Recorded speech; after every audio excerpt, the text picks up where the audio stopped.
دیوبند نے اسلام کا پرچم دنیا میں لہرایا ہے، ظلم و ستم کے دور کے اندر حق کا دیپ جلا۔ بسم اللہ الرحمن الرحیم، نحمدہ و نصلی علی رسولہ الکریم، اما بعد۔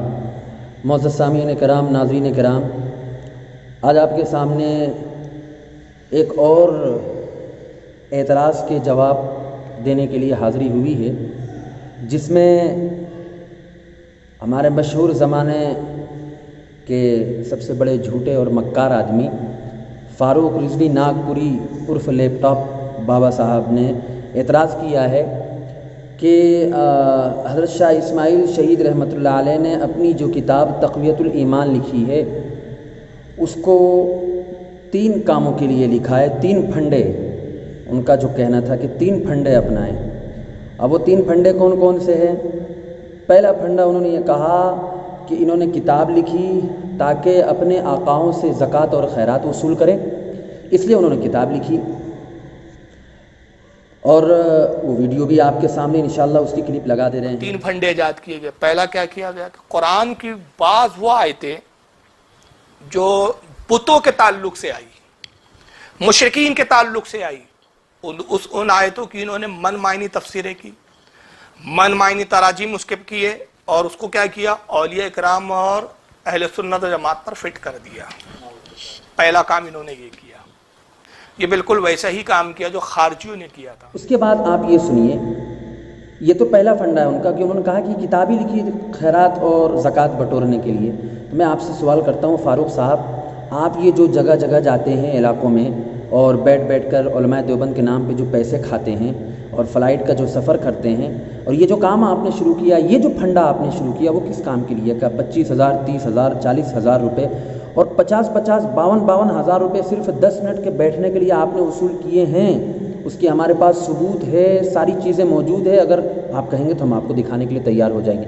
تو کیا یہ آپ کے ہی اصول کے اعتبار سے یہ کام آپ نے جو شروع کیا ہے، اور یہ جو سلسلہ آپ نے شروع کیا ہے، یہ بھی آپ نے صرف اس لیے شروع کیا ہے تاکہ آپ زکوٰۃ اور خیرات کو بٹور سکیں، اپنا پیٹ بھر سکیں، وہ بھی علماء دیوبند کے نام پہ؟ جب تک دیوبند کی برائی نہیں کریں گے تو آپ کو پیسہ ہی نہیں ملے گا۔ 10,000 تو دور کی بات ہے، اگر تم کو ایک چونی بھی مل جائے تو بتا دیجئے گا، تم کو کچھ بھی نہیں ملے گا۔ خیر، میں اصل اعتراض کی طرف آتا ہوں۔ آپ نے اعتراض کیا کہ تقویۃ الایمان کے اندر جو آیات بتوں کے لیے تھی، مشرکین کے لیے تھی، کفار کے لیے تھی، ان آیات کو شاہ اسماعیل شہید رحمۃ اللہ علیہ نے اولیاء اللہ پر فٹ کر دیا ہے۔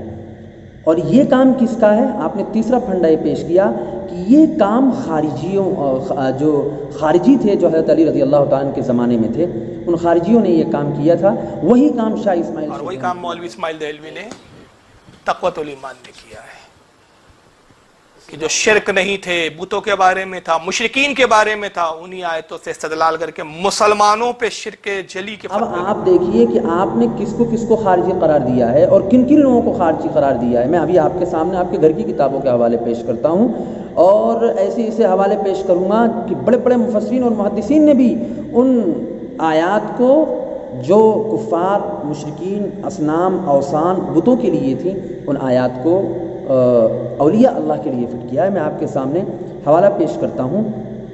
اس سے پہلے یہ بھی عرض کر دوں کہ آپ کا حال یہ ہے کہ اسی ویڈیو کے اندر قرآن کریم کی ایک آیت وَمَا كَانَ اللَّهُ لِيُضِلَّ قَوْمًا بَعْدَ إِذْ هَدَاهُمْ حَتَّى يُبَيِّنَ لَهُم مَّا يَتَّقُونَ، یہ آیت بھی آپ صحیح سے نہیں پڑھ پا رہے ہیں، اور وہ کلپ بھی میں لگاؤں گا تاکہ لوگوں کو پتہ چلے کہ تم کس کیٹیگری کے آدمی، تم کو قرآن کیا ہے۔ وَمَا كَانَ اللَّهُ لِيُضِلَّ قَوْمًا بَعْدَ إِذْ هَدَاهُمْ حَتَّى يُبَيِّنَ لَهُم مَّا يَتَّقُونَ۔ آیت آپ پڑھ رہے تھے، اِنِ الْحُكْمُ إِلَّا لِلَّهِ إِلَّا لِلَّهِ۔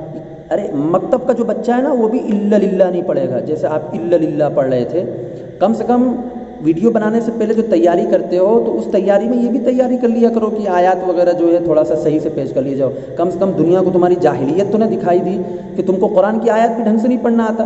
جو آدمی قرآن ڈھنگ سے نہیں پڑھتا، جو آدمی قرآن ہی نہیں ڈھنگ سے پڑھنا، پھر اس کا کیا ہے؟ قرآن عظیم میں ان الحکم الا للہ، حکم نہیں سوائے۔ میں آپ کے سامنے حوالے پیش کرتا ہوں۔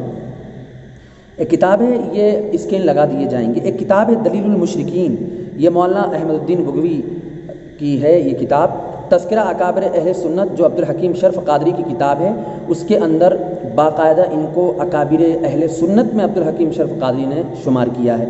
یہ کیا لکھتے ہیں آپ کے سامنے میں پیش کر دیتا ہوں۔ یہ لکھتے ہیں کہ اعتراض یہ کیا جاتا ہے، کہتے ہیں اعتراض اگر یہ شبہ کیا جائے کہ یہ سب آیات جو تم نے پیش کی ہیں یہ بتوں اور اصنام وغیرہ کے بارے میں تھی، ان آیات سے اولیاء کرام کی قدرت اور تصرف کی نفی کیسے ثابت ہو گئی؟ وہ اولیاء کرام جنہوں نے اپنی جانوں کو اللہ تعالیٰ کی مشیت اور طاعت میں صرف کیا ہے۔ یہ اعتراض وہی اعتراض ہے جو فاروق رضوی جیسے جاہل پیش کرتے ہیں۔ اس کا جواب کیا دیا؟ انہی کے عالم ہیں، ان کو اکابر اہل سنت میں یہ شمار کرتے ہیں۔ کہتے ہیں کہ جواب، اولاً تو یہ بات بھی قابل تسلیم نہیں ہے کہ یہ آیات صرف بتوں اور اصنام کے بارے میں وارد ہوئی ہیں، بلکہ جیسا کہ آیات کی تفسیر اور تشریح کے ضمن میں بیان کیا گیا ہے کہ یہ آیات عام ہیں۔ کیا کہتے ہیں؟ یہ آیات عام ہیں، ملائکہ، اولیاء، انبیاء، جنات اور اصنام و اوثان اور دیگر مخلوق بھی اس میں شامل ہے۔ اور سے سنیے فاروق صاحب، اگر کان میں کچھ میل ہو تو وہ میل بھی صاف کروا لیں کہیں دکان پہ جا کے، تاکہ آپ کو سننے میں آسانی ہو۔ کیا کہتے ہیں کہ آیت عام ہے، ملائکہ، اولیاء، انبیاء، جنات، اصنام، اوثان، سب کے سب دیگر مخلوق کے لیے بھی، دیگر مخلوق بھی اس میں شامل ہے۔ کہتے ہیں کہ خدا تعالیٰ کی عبادت میں سب کی شرکت سے نفی کی گئی ہے۔ اور کہتے ہیں ثانیاً اگر فرض بھی کر لیا جائے کہ یہ آیات خاص ہیں، پھر بھی یہ بات قابل تسلیم نہیں، کیونکہ اصول فقہ میں یہ طے شدہ بات ہے کہ اعتبار الفاظ کے عموم کے لیے ہوتا ہے، سبب کی خصوصیت کا اعتبار نہیں ہوتا ہے۔ اگر سب کی خصوصیت کا اعتبار کر لیا جائے اور احکام کا حصر کیا جائے تو پھر قرآن کی تعلیمات عام نہیں ہو سکے گی، جو قرآن کی دعویٰ کے خلاف ہے۔ ان هو الا ذکر للعالمین، قرآن سے ثابت کر دیا انہوں نے، ہم نہیں کہتے، قرآن سے ثابت کر دیا ہے کہ یہ جو آیات ہیں یہ عام آیات ہیں۔ ان هو الا ذکر للعالمین، قرآن کریم تمام جہان والوں کے لیے نصیحت ہے، تمام جہان والوں کے لیے۔ اب تمام جہان میں کافر، مشرک، مسلمان، اولیاء اللہ سارے کے سارے داخل ہیں، ساری مخلوق داخل ہیں۔ آپ کیسی بات کرتے؟ اب آپ بتائیے کہ جو آپ نے کہا کہ یہ خارجیوں کا طریقہ ہے، یہ کون؟ یہ خارجی کا طریقہ کیا آپ نعوذ باللہ اللہ کے اوپر حملہ کر رہے ہیں؟ آگے کیا کہتے ہیں؟ اگر تحقیق مطلوب ہو تو اصول فقہ کی کتابوں کا مطالعہ کر لو۔ اب یہ کون کہہ رہا ہے؟ یہ آپ کے عالم۔ ان کے جواب سے یہ بات ثابت ہوئی کہ آپ کو تو اصول فقہ کی کتابوں کا مطالعہ بھی نہیں ہے۔ اگر آپ کو اصول فقہ کی کتابوں کا مطالعہ ہوتا تو یقیناً آپ اس طرح کا اعتراض نہ کرتے اور اس طرح کی باتیں نہ کرتے، لیکن آپ نے یہ اعتراض کیا، گویا کہ آپ اپنے اصول کے اعتبار سے خود خارجی ہیں، کوئی دوسرا خارجی نہیں ہے، آپ خود خارجی۔ ایک حوالہ آپ کو اور پیش کر دیتا ہوں، یہ کتاب ہے میرے سامنے، اس کتاب کا نام ہے اعانت و استعانت کی شرعی حیثیت، پیر سید نصیر الدین نصیر گولڈوی کی یہ کتاب ہے۔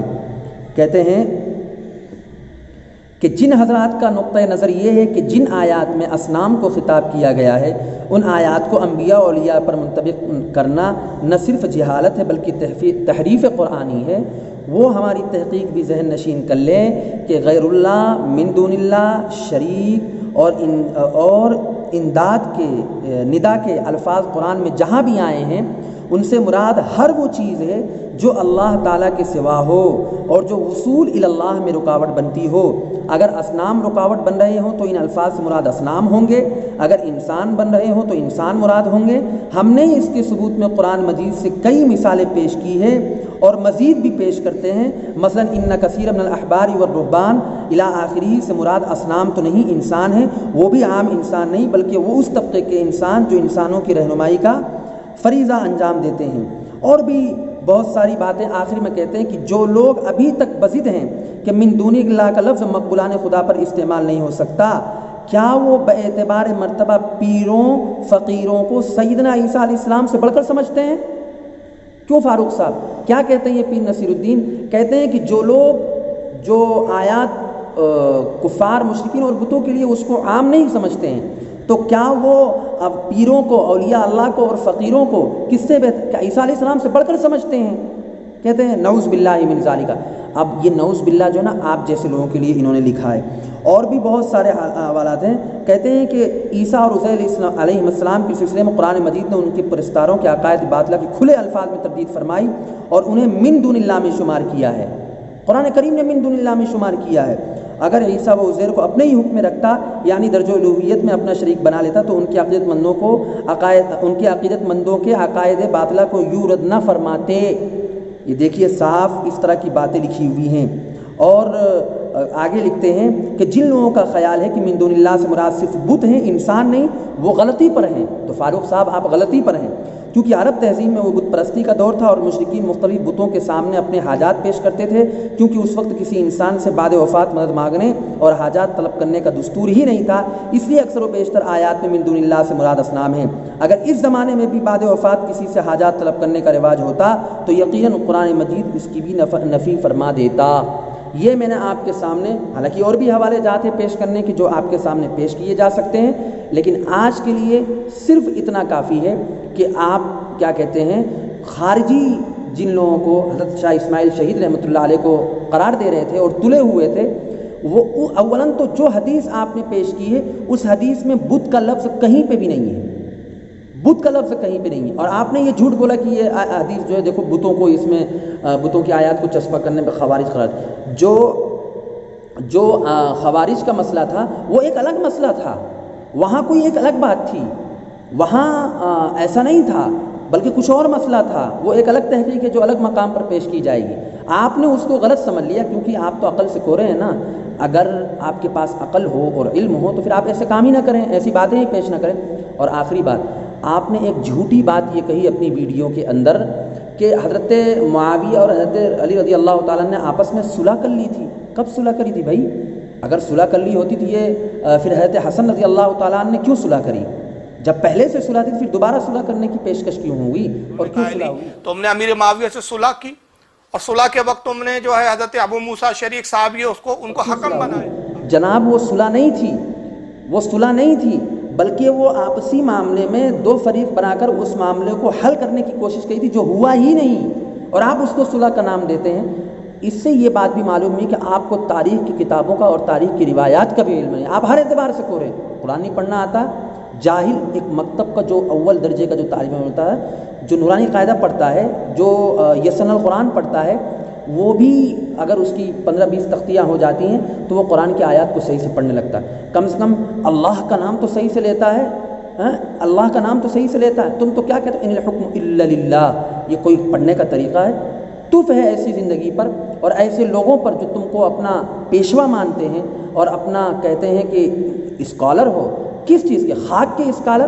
کیسا اسکالر جس کو ڈھنگ سے نہ قرآن کی آیات پڑھنا آتی، نہ حدیث کی عربی عبارت پڑھنا آتی ہو، کچھ بھی تو نہیں آتا تم کو، خاک کے اسکالر بن بیٹھے ہو. صرف جو زکوٰۃ اور خیرات تم حضرت شاہ اسماعیل شہید کے نام پہ بول رہے تھے نا، وہ زکوٰۃ اور خیرات دراصل تمہیں خود کو کمانا ہے. تو ظاہر سی بات ہے المرء یقیس علی نفسی، ہر آدمی اپنے جیسا دوسرے کو سمجھتا ہے.